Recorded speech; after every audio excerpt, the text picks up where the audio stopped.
ನಮಸ್ಕಾರ ಸ್ನೇಹಿತರೆ, ಮತ್ತೊಂದು ವಿಡಿಯೋಗೆ ನಿಮಗೆಲ್ಲ ಸ್ವಾಗತ. ಈ ಸಿನಿಮಾ ಟಾಲಿವುಡ್ದಾದ್ರೂ ಕೂಡ ಇಡೀ ಭಾರತೀಯ ಚಿತ್ರರಂಗವೇ ಈ ಸಿನಿಮಾದ ಬಿಡುಗಡೆಗೆ ಕಾಯ್ತಾ ಇದೆ. ಹೌದು, ನಾವು ಮಾತಾಡ್ತಾ ಇರೋದು ದೇವರ ಸಿನಿಮಾದ ಬಗ್ಗೆನೇ.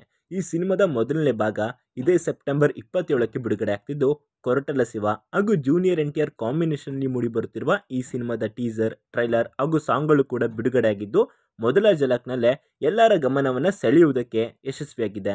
ಅದರಲ್ಲೂ ವಿಶೇಷವಾಗಿ RRR ಸಿನಿಮಾದ ನಂತರ ಜೂನಿಯರ್ NTR ಅವರ ಮೇಲೆ ಕೇವಲ ತೆಲುಗು ಪ್ರೇಕ್ಷಕರಿಗೆ ಮಾತ್ರ ಅಲ್ಲದೆ ಬೇರೆ ಭಾಷೆಯ ಹಾಗೂ ಬೇರೆ ದೇಶದ ಪ್ರೇಕ್ಷಕರಲ್ಲಿ ಕೂಡ ದೊಡ್ಡ ನಿರೀಕ್ಷೆ ಇದೆ.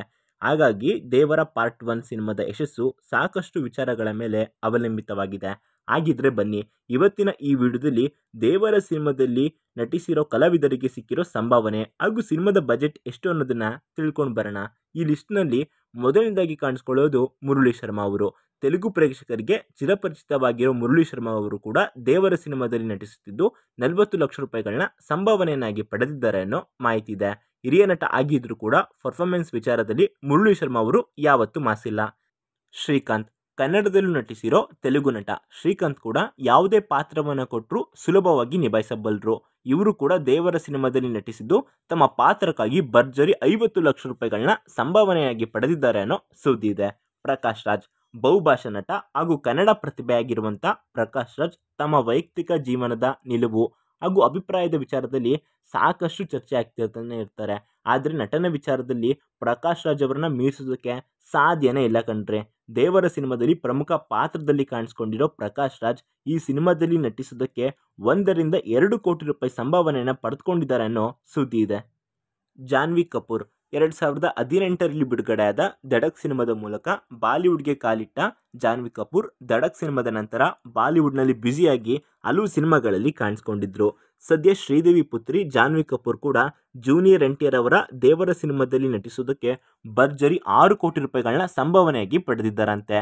ಬಾಲಿವುಡ್ನಿಂದ ಟಾಲಿವುಡ್ಗೆ ಬರ್ತಿರೋ ಜಾನ್ವಿ ಕಪೂರ್ ಅವರ ತಾಯಿಯ ರೀತಿಯಲ್ಲೇ ಈ ಸಿನಿಮಾದ ಮೂಲಕ ದಕ್ಷಿಣ ಭಾರತ ಚಿತ್ರರಂಗದಲ್ಲಿ ತಮ್ಮ ಸಿನಿಮಾ ಜೀವನವನ್ನು ಗಟ್ಟಿಯಾಗಿ ಕಟ್ಟಿಕೊಂಡ್ರೂ ಕೂಡ ಆಶ್ಚರ್ಯ ಪಡಬೇಕಾಗಿಲ್ಲ. ಸೈಫ್ ಅಲಿ ಖಾನ್ ಬಾಲಿವುಡ್ನ ಖ್ಯಾತ ನಟ ಸೈಫ್ ಅಲಿ ಖಾನ್ ಕೂಡ ದೇವರ ಸಿನಿಮಾದಲ್ಲಿ ಖಡಕ್ ಪಾತ್ರದಲ್ಲಿ ಕಾಣಿಸಿಕೊಳ್ಳಲಿದ್ದಾರೆ. ಇದಲ್ಲದೆ ಸಾಕಷ್ಟು ಫ್ಲಾಪ್ ಸಿನಿಮಾಗಳನ್ನ ಕೊಟ್ಟಿರೋ ಸೈಫ್ ಅಲಿ ಖಾನ್ ದೇವರ ಸಿನಿಮಾದ ಮೂಲಕ ಭರ್ಜರಿ ಕಂಬ್ಯಾಕ್ ಮಾಡ್ತಾರೆ ಅನ್ನೋದನ್ನ ಕಾದು ನೋಡಬೇಕಾಗಿದೆ. ಇನ್ನು ಸೈಫ್ ಅಲಿ ಖಾನ್ ತಮ್ಮ ಪಾತ್ರಕ್ಕಾಗಿ ಭರ್ಜರಿ 10 ಕೋಟಿ ರೂಪಾಯಿಗಳನ್ನ ಸಂಭಾವನೆಯಾಗಿ ಪಡೆದಿದ್ದಾರೆ ಅನ್ನೋ ಮಾಹಿತಿ ಇದೆ. ಇನ್ನು ಸಿನಿಮಾದ ನಾಯಕ ನಟನಾಗಿರುವ ಜೂನಿಯರ್ NTR ನಟನೆ ವಿಚಾರಕ್ಕೆ ಬರಲಿ ಅಥವಾ ಡ್ಯಾನ್ಸ್ ವಿಚಾರಕ್ಕೆ ಬರಲಿ, junior NTR top class performance ತೋರಿಸ್ತಾರೆ. ಅದರಲ್ಲೂ ಇತ್ತೀಚೆಗೆ ಅವರು ಆ್ಯಕ್ಟ್ ಮಾಡಿದಂಥ RRR ಸಿನಿಮಾದ ಪರ್ಫಾರ್ಮೆನ್ಸ್ನ ವಿದೇಶಿಗರು ಕೂಡ ನೋಡಿ ಮೆಚ್ಚಿಕೊಂಡಿದ್ರು. ಕರ್ನಾಟಕದಲ್ಲೂ ಕೂಡ ಇವರಿಗೆ ಸಾಕಷ್ಟು ಅಭಿಮಾನಿ ಬಳಗವಿದೆ. RRRನಂಥ ಬ್ಲಾಕ್ ಬಸ್ಟರ್ ಚಿತ್ರದ ನಂತರ ಜೂನಿಯರ್ NTR ಅವರ ದೇವರ ಚಿತ್ರ ಬಿಡುಗಡೆಗೆ ಸಿದ್ಧವಾಗಿದೆ. ಜೂನಿಯರ್ NTR ಅವರ RRR ಸಿನಿಮಾ ಬಾಕ್ಸ್ ಆಫೀಸ್ನಲ್ಲಿ 1300 ಕೋಟಿಗೂ ಹೆಚ್ಚು ಕಲೆಕ್ಷನ್ ಮಾಡಿತ್ತು. ಆದ್ದರಿಂದ RRR ನಂತರ ಬರ್ತಿರೋ ದೇವರ ಸಿನಿಮಾಗೆ ತುಂಬ ದೊಡ್ಡ ಹೈಪ್ ಇದೆ ಕಣ್ರಿ. ಕೊರಟಲ ಶಿವ ಅವರ ಕೊನೆಯ ಚಿತ್ರ ಆಚಾರ್ಯ ಫ್ಲಾಪ್ ಆಗಿತ್ತು.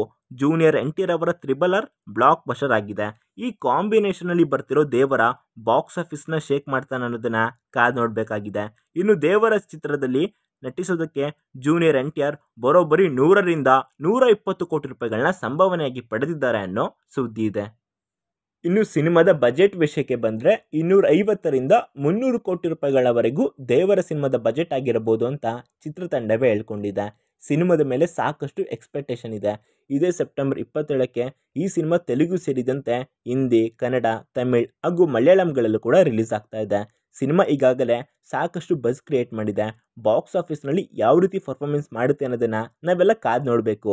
ಸಿನಿಮಾದ ಬಗ್ಗೆ ನಿಮಗಿರೋ ಎಕ್ಸ್ಪೆಕ್ಟೇಷನ್ನ ಕಮೆಂಟ್ ಮಾಡೋದ್ರ ಮೂಲಕ ಹಂಚ್ಕೊಳ್ಳಿ.